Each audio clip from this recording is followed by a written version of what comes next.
okusinza kw'okukuza olunaku lw'eddembe ly'abannamawulire ku lutikko e Namirembe kukulembeddwamu omulabirizi w'obulabirizi bw'e Namirembe kitaffe mu Katonda kityo Luwalira ng'abadde akiikiridde Ssaabalabirizi Stephen Kazimba Mugalu. Ku lw'ekkanisa, Luwalira atendereza bannamawulire olw'obuvumu bwe balaga okusobola okutuusa obubaka ku bannayuganda wakati mu mbeera y'akaweero egengedde ly'obukadde. And at times our friends have suffered at the brutality of the security personnel and many things that might have happened in our lives. But we are here to give thanks to the Lord that this far the Lord has helped us. Kanisa etegeezezza nti kale ne bwe kiriba ki tegenda kwerabira mulimu bannamawulire gwe bakoze mu kiseera ng'ensi ejoonyesebwa ssenyiga omukambwe nga kakube kusabira waka bannansi tebaajula ekigambo baakiryanga butereevu nga bayita ku mikutu gy'amawulire. You have ensured that the voice of God and the voice of the church have been heard at critical points in the lives of our country. You have put yourselves at risk of infection, but you have been there. Omugenyi omukulu mu kusinza kuno abadde omumyuka wa Sipiika Jacob Oulanya nga naye ayogedde birungi bisa ku bannamawulire ne yeewuunya na lwaki bandibadde bayisibwamu amaaso. You give the early warning signs. If there's something wrong going to happen, you hear first and you inform. Be careful. The Ebola stories, you are the one who give the alerts. Pending wars and conflicts, you give the alerts. COVID came and you have all talked about it. You gave the alert and you spread the information and everybody got to know. That's your role as journalists, early warning. Oulanya ategeezezza nti mukumu ku kusoomoozebwa bannamawulire kwe basanga nabo bennyini ng'abaliko ebikola amawulire mwebali nti kubanga bangi ku bo basirikira ensonga ezandibadde ziweebwa bannamawulire ensi n'ezinnyikira bulungi. A child's head was brought to Parliament in broad daylight.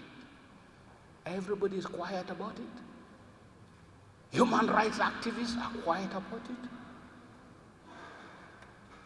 The last I know in the Bible when an attempt was made to sacrifice a human being. You remember the story. Bannamawulire bano batongozza ekibiina ekibagatta kye batumye Church of Uganda Media Association. Tusuubira nti ne bannamawulire bannaffe abamu tebali bulungi nga beetaaga okuyambibwako. Ekkanisa yemanyi okubeera ne pulojekiti ez'abantu abagala okuddayo okusoma ez'okubakwasizaako mu mirimu n'ebirala naye pulojekiti ende zisigala nga teziyambye abantu abalala naye nga munnamawulire ate nga mukrisitaayo nga tafunyeemu. Twagala tukolagane nga n'ekkanisa bwe beeyina abantu beyagala okuddayo okusoma bannamawulire basobola okufuna ku mukisa ogwo. Ensasula si nnungi, omwana n'abeera nga afuna ssente okusinziira ku maanyi g'ataddemu. Sitole gy'akoze gy'asasulwa. Bw'aba mulwadde olw'ekitegeeza agenda kumala ebbanga nga takoze eki tafunye musaala. Nzikiriza nti ng'oggyeko ekyokubeera biri bye twayiga mu kibiina nga bannamawulire kati olina ogattako enzikiriza zino endala ezaffe nga abakrisitaayo kijja kubeera nga kyongera otugattira ewamu. Ng'okusinza e Namirembe kukomekkerezebwa ku lutikko e Lubaga naye ekitambiro kya mmisa kibadde kitandika nga kino kikulembeddwamu omuwandiisi omukulu owa lutikko Reverend Father Pius Male. Mu ngeri ey'enjawulo mmisa eno era abakristu bajjukiriddemu nga bwe guweza omwezi mulamba bukyanga Ssaabasumba w'essaza ekkulu ery'e Kampala kitaffe mu Katonda Dr. Cyprian Kizito Lwanga ava mu bulamu bw'ensi eno.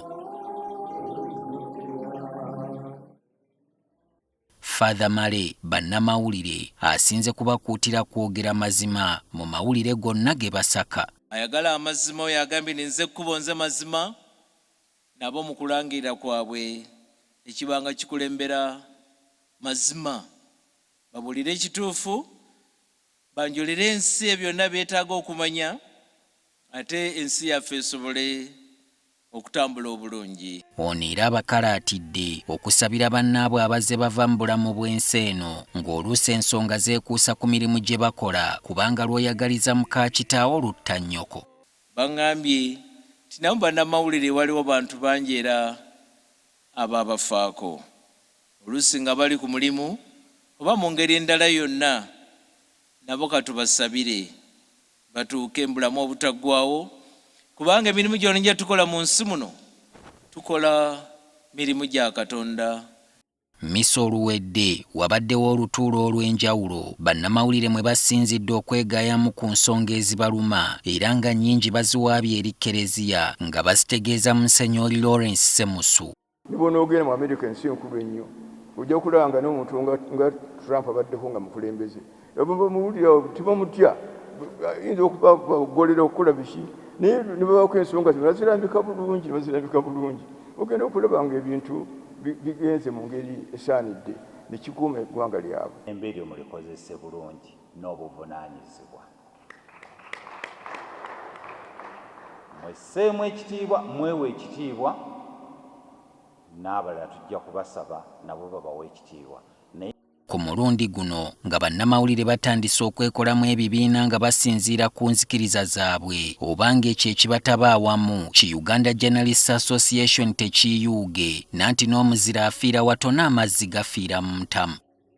Solomon Kaweesa, NTV Akawungeezi.